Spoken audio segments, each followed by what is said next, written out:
राहुल गांधी एक ऐसा चेहरा जिसको देखने के बाद लोगों को सिर्फ एक ही चीज़ याद आती है और वो है पॉलिटिकल एंटरटेनमेंट।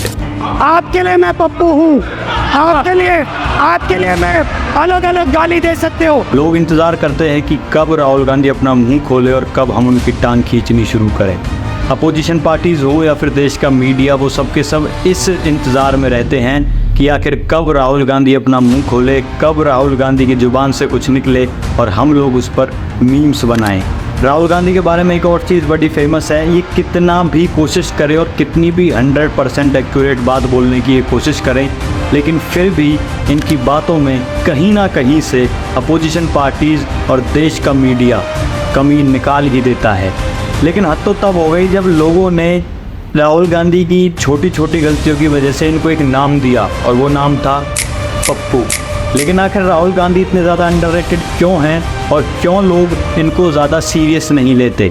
आपके अंदर मेरे लिए नफरत है, आपके अंदर मेरे लिए गुस्सा है, आपके लिए मैं पप्पू हूँ।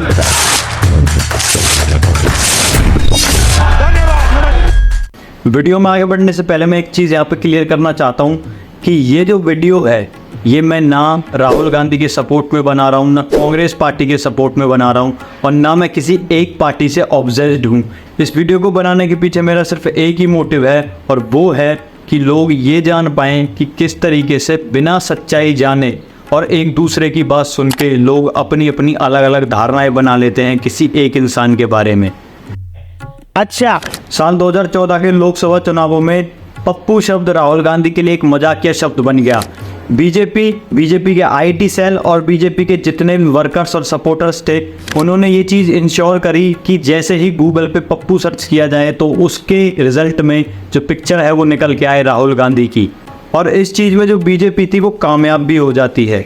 लेकिन इससे पहले साल 2007 में कांग्रेस इंट्रोड्यूस करती है राहुल गांधी को as a new leader and new politician of Congress.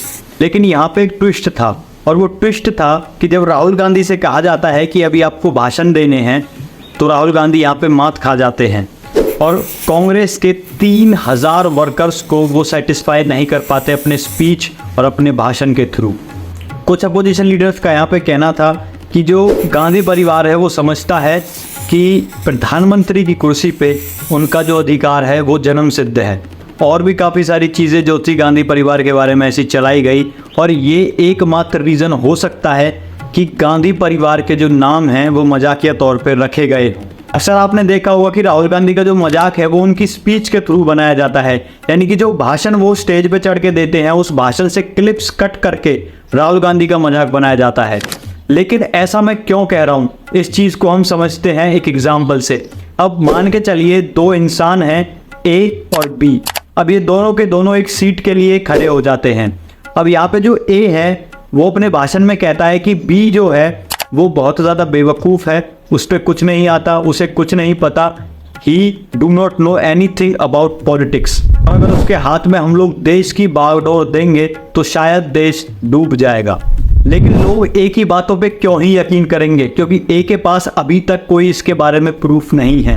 लेकिन ए यहाँ पे स्मार्टली प्ले करता है, बी ने जितने भी भाषण दिए थे उन सारे के सारे भाषणों को वो एडिट करता है, उन भाषणों में थोड़ी बहुत मैनिपुलेशन करता है, क्लिप्स को कहीं से कहीं जोड़ता है और उनको सोशल मीडिया पर अपलोड कर देता है। अब जैसे ही जो लोग हैं वो बी के भाषणों को देखते हैं तो उन्हें लगता है कि हाँ सही में बी जो है बेवकूफ़ है। लोगों के दिमाग में ये बैठ गया कि बी जो है वो रेडी नहीं है पॉलिटिक्स के लिए, अगर बी के हाथ में देश की कमान दी तो देश को वो ले डूबेगा। इस चीज़ को हम कहते हैं इंफॉर्मेशन मैनिपुलेशन, और इसके बारे में मैंने इस वाली वीडियो में बात करी है, आप लोग जाके चेकआउट कर सकते हो, लिंक डिस्क्रिप्शन बॉक्स में आपको मिल जाएगी। अब यही सेम चीज़ होती है राहुल गांधी के साथ में। अब ये चीज़ मैं भी मानता हूँ और ये चीज़ आप लोग भी मानते हो कि राहुल गांधी जो है वो भाषण देने में अभी थोड़े कच्चे हैं, और यही जो चीज़ है वो उनका एक नेगेटिव पॉइंट है, और इसी नेगेटिव पॉइंट पे जो अपोजिशन पार्टीज हैं वो उनकी टांग खींचती हैं। अरे राहुल बाबा क्यों इतने चिल्ला रहे हो भाई? राहुल गांधी ने जितने भी अपने पास्ट में भाषण दिए उन सारे के सारे भाषणों को, और जितने भी उन्होंने इंटरव्यूज़ दिए अपने पास्ट में, उन इंटरव्यूज़ को अपोजिशन पार्टीज़ के थ्रू इस तरीके से मैनिपुलेट किया गया, या फिर मैं कहूँ उनको इस तरीके से एडिट किया गया और उनको इस तरीके से सोशल मीडिया पर डाला गया कि लोगों के सामने जो राहुल गांधी की इमेज थी, राहुल गांधी से पप्पू की इमेज बन गई। यानी कि कुल मिला के अगर मैं यहाँ पे कहूँ तो सीधी सीधी और साफ शब्दों में बात निकलेगी कि राहुल गांधी को ऑटोमेटिकली अपोजिशन पार्टीज ने लोगों के सामने बेवकूफ़ घोषित कर दिया। और जो लोग पॉलिटिक्स से कोसों दूर रहते थे वो लोग भी राहुल गांधी के बारे में ये कमेंट करते हैं कि इस पे बोलना नहीं आता, इसको देश की बागडोर नहीं देनी चाहिए, ये पॉलिटिक्स के लायक नहीं है। और ये सब हुआ उन फेक मैनिपुलेटेड वीडियोस के कारण। कितने हुए बताओ? 50, 15 कितना हुआ? 73, 73 कितने हुए बताओ? 50, 15 और 8 कितना हुआ? 73, 73। ऐसी मशीन लगाऊंगा, इस साइड से आलू घुसेगा, उस साइड से सोना निकलेगा।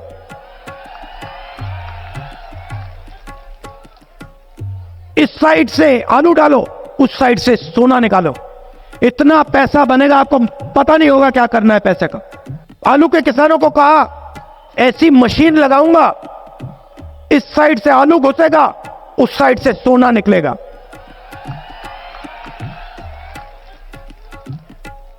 इस साइड से आलू डालो, उस साइड से सोना निकालो। इतना पैसा बनेगा, आपको पता नहीं होगा क्या करना है पैसे का। मेरे शब्द नहीं है, नरेंद्र मोदी जी के शब्द है। लेकिन एक और बात है जो मैं यहाँ पे क्लियर करना चाहता हूँ कि हम सबकी जो पर्सनल चॉइस है पॉलिटिक्स में पार्टीज को लेके वो अलग हो सकती है। किसी को बीजेपी पसंद हो सकती है, किसी को कांग्रेस पसंद हो सकती है, किसी को एएपी पसंद हो सकती है, लेकिन इन दी एंड वो जो पार्टी काम करेगी, इन दी एंड वो जो पार्टी राज करेगी, वो करेगी देश के ऊपर। और ये देश हम सबका है। कल को हमारी तुम्हारी फेवरेट पार्टी रहे ना रहे, लेकिन ये देश हमेशा से है और ये देश आगे भी हमेशा तक रहेगा।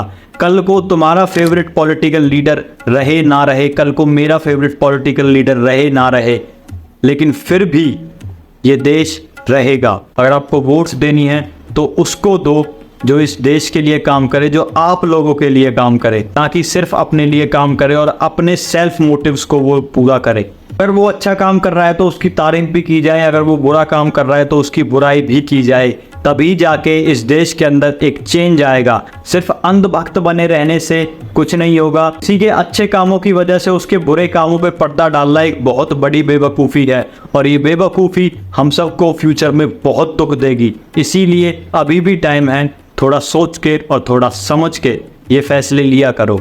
आपके इस बारे में क्या विचार है मुझे नीचे कमेंट सेक्शन में ज़रूर बताना और मिलते हैं आप लोगों से एक और नई वीडियो में। तब तक के लिए बहुत बहुत धन्यवाद।